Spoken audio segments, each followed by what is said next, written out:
ஓம் சிவாய நமக. ஐயா வணக்கம் ஐயா. வணக்கம். ஓம் குருவே நமசிவாயம். மனமே குரு, மௌனமே இறைநிலை. ஆத்ம வணக்கம். ஆன்மீக மண்பெயர்களுக்கு வணக்கம். ஐயா இப்போ பார்த்தீங்கன்னா வருஷத்துக்கு 12 மாதம் இருக்குயா. அந்த மாதம்லாம் விட்டுட்டு கார்த்திகை மாதம் மட்டும் ஏன் எல்லோரும் மாலை போடுறாங்க? முருகனுக்காக இருக்கட்டும், ஐயப்பனுக்காக இருக்கட்டும், விரதம் இருக்கிறதா இருக்கட்டும். அப்படி இந்த கார்த்திகை மாதத்துக்கு என்ன சிறப்புயா?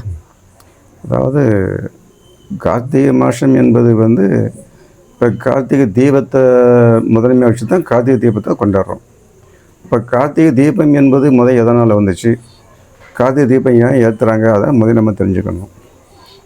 மாதத்தில் 12 மாதத்தில் ஐப்பசி மாதம்னு அந்த சூரியன் தன்னுடைய நிலையை குறைச்சி, அதாவது நீஷம் அப்படிங்கிற வரையில் தன்னை குளிர்ச்சியாகி, அப்புறம் கார்த்திகை மாதத்திலேருந்து தன்னுடைய வளர்ச்சி பாதைக்கு போகும்போது அந்த இடத்துல மலைகள் நிறையா அதிகமாக மழை பெய்யும் செய்யும்.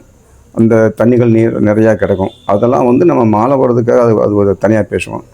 கார்த்திகை தீபம் என்பது என்ன அப்படின்ட்டுனா, பிரம்மாவும் விஷ்ணுவும் இதில் நான் யார் பெரியவன், நீயா நானாங்கிறது ரெண்டுத்துக்கும் தர்க்கம் வரும்போது, அப்போ அவளுக்குள்ளே ஒரு அசிர்வாக்கு, அதாவது ஒரு சப்தம் கேட்குது.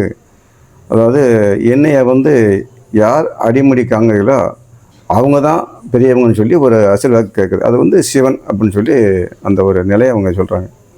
அப்போ இருக்கும்போது 2 பேருமே அப்போ வராக ரூபம் எடுத்து விஷ்ணு பூமியை கிளச்சி போய் அடியை பார்க்கணும்னு சொல்லி அவர் போகிறாரு. அதே சொல்ல பிரம்மா அன்னப்பறவை மேலே போய் முடியை பார்க்கணும்னு சொல்லி அவரும் போகிறாரு.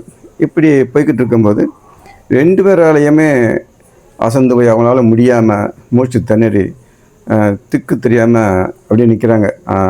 தனக்குள்ளேயே சிவமே அப்படின்னு சொல்லி நிற்கும்போது 2 பேத்துக்கு நடுவுலேயே ஒரு ஒளி தோன்றுது, ஒளி பிளம்பு தோன்றுது.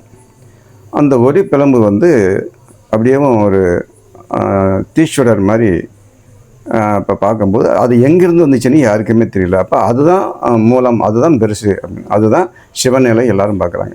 அப்படிங்கும்போது 2 பேருமே அதை உணர்ந்து தன்னை வணங்கி, அப்போ நமக்கு மேலே ஒரு இறைவன் இருக்கிறார், நடுநிலையில் இருக்கிறாரு அப்படிங்கிறத தான் அந்த இதை பார்க்குறாங்க. அப்படி பார்க்கும்போது அந்த தீப்பிழம்பு, அதாவது எப்படின்னா அவங்களுக்கு கண்ணுக்கு அப்படியே தீ பொறியாக அப்படியே சிங்கியாக அப்படியே போய் அப்படியே தீப்பிழம்பாக இருக்குது.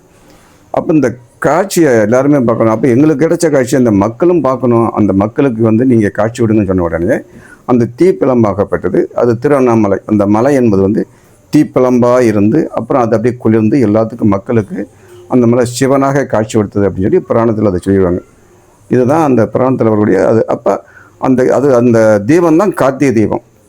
அப்போ இந்த கார்த்திகை மாதம் கார்த்திகை நட்சத்திரத்தில், அதாவது கார்த்திகை மாதம் கார்த்திகை நட்சத்திரத்தில் வரக்கூடிய தீபத்துக்கு பேர் கார்த்திகை தீபம் அப்படின்னு அதை சொல்லி அதை இன்றைக்கி வழிபட்டுக்கிட்டு வரோம்.